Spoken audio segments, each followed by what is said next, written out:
Sadguru Nath Maharaj Ki Jai, and welcome to Jagadambe Reads the Holy Books of India, Mahabharata514.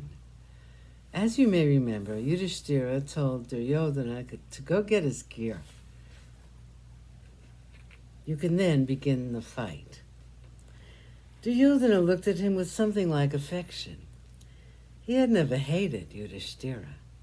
He had hated only Bhima. In his desire for the riches of Yudhishthira, he had done all this injustice to him. Duryodhana was overcome with respect and admiration for this man who was so noble. He realized that he was indeed the brother of Radeya. He could see how much resemblance there was between these two.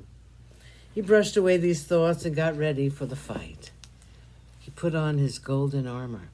He placed on his head his beautiful crown. He looked magnificent as he stood there in the evening light, glowing like the setting sun. The fight was about to begin. Just then the great Balarama came to their presence. All of them were extremely pleased to see him.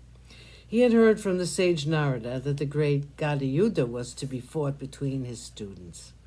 Duryodhana was his favorite pupil, and he wanted to be there when the duel was fought. They welcomed him. Bhima and Duryodhana saluted him.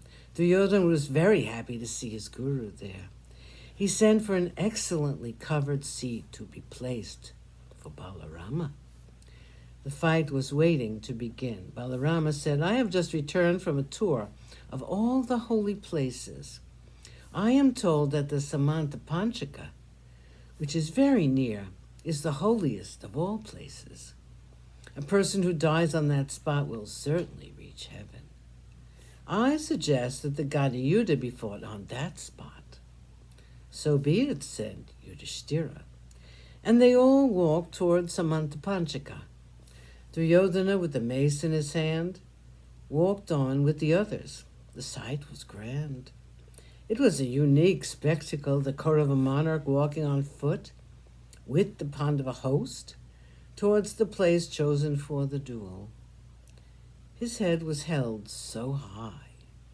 His bearing was as proud and arrogant as ever. The coming of Balarama was an added pleasure to Duryodhana, who was surrounded by his enemies. He walked on with the Pandavas. Krishna was walking with Balarama, and Satyaki was a few steps behind. Chapter 7, The Fall of Duryodhana. The two heroes were ready to fight. Everyone was waiting to see the Gadayuddha that was to be fought between the two masters.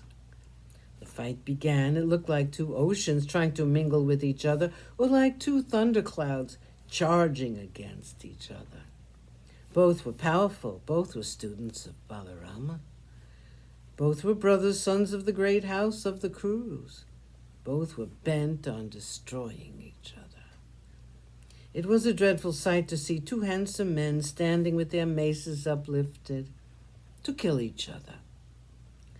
The king addressed Yudhishthira. "I want all of you to be seated. Watch this great fight between us and enjoy it. It will please all those who are fond of us to watch this fight." They sat around the spot where they were stationed to fight. Balarama looked very beautiful with his blue silk covering his fair frame.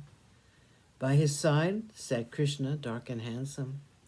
They looked like the moon and a dark cloud by its side. The fight was on. Duryodhana and Bhima were both wonderful with their maces, and it was a beautiful sight. The glorious display of two heroes. They fought for a while, and both became so exhausted. Both rested for a while, and the fight was resumed. The clash of steel against steel was deafening. Sparks flew from the maces when they hit against each other. Duryodhana was very graceful, and Bhima's strokes were powerful. Krishna was right. There was no doubt about the superiority of Duryodhana. Sadguru Nath Maharaj Ki Jai.